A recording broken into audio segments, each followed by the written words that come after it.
This channel does not promote any violent, harmful, or illegal activities.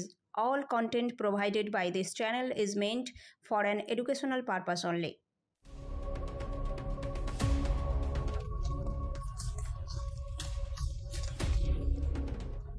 বিরাট লক্ষ্যমাত্রা বেঁধে দিলেও কখনোই লক্ষ্যভেদ করতে পারেনি বঙ্গ বিজেপি। 2021 সালের বিধানসভা নির্বাচন থেকে শুরু করে পৌরসভা নির্বাচন, পঞ্চায়েত নির্বাচন, এমনকি সদ্য সমাপ্ত হওয়া লোকসভা নির্বাচনেও বাংলায় লক্ষ্যমাত্রা ছুঁতে পারেনি বঙ্গ বিজেপি। সেই নিয়ে দলের মধ্যে বিভিন্ন সময় ক্ষোভ, অসন্তোষ সামনে এসেছে।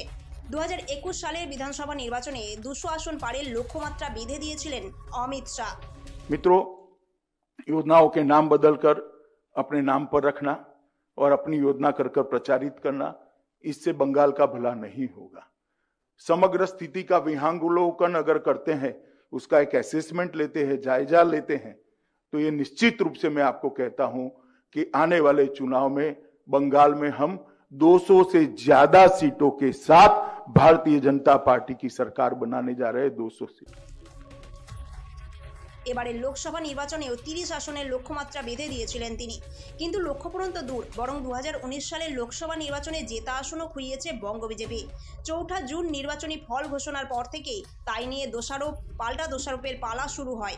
সুকান্তকে দিল্লি নিয়ে যাওয়ার নেপথ্যেও বাংলায় নেতৃত্ব বদলের উদ্দেশ্য রয়েছে কিনা উঠছে প্রশ্ন। I, Sukanta Majumdar, do swear in the name of God that I will bear true faith and allegiance to the Constitution of India as by law established.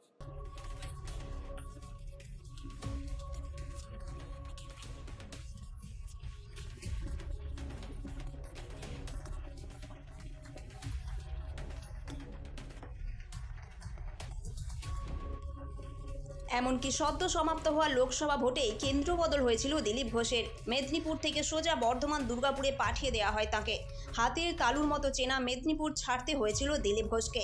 এ নিয়ে নির্বাচনের ফল প্রকাশের পরেই ক্ষোভ উগড়ে দিয়েছিলেন তিনি। কলকাঠি নেড়ে তার কেন্দ্র বদল করা হয়েছিল, ষড়যন্ত্র করে তাকে সরানো হয়েছে বলে দাবি করেছিলেন দিলীপ ঘোষ। रहना चाहिए था, मैं तो 1 लाख से ऊपर जीतने वाला था, उसकी पूरी तैयारी थी। वहाँ के कार्यकर्ता दूसरे पार्टी के लोग भी मानते थे, तो पार्टी ने जो निर्णय लिया उसको मानते हुए मैं आगे गया। तो मुझे लगा कि दोनों तरफ नुकसान हुआ, क्यों हुआ वो भी देखना पड़ा। দলের অন্দরেই যে নব্য-আদি দ্বন্দ্ব শুরু হয়েছে তা স্পষ্টতই বোঝা যাচ্ছিল নির্বাচনের ফল প্রকাশের পরপরই।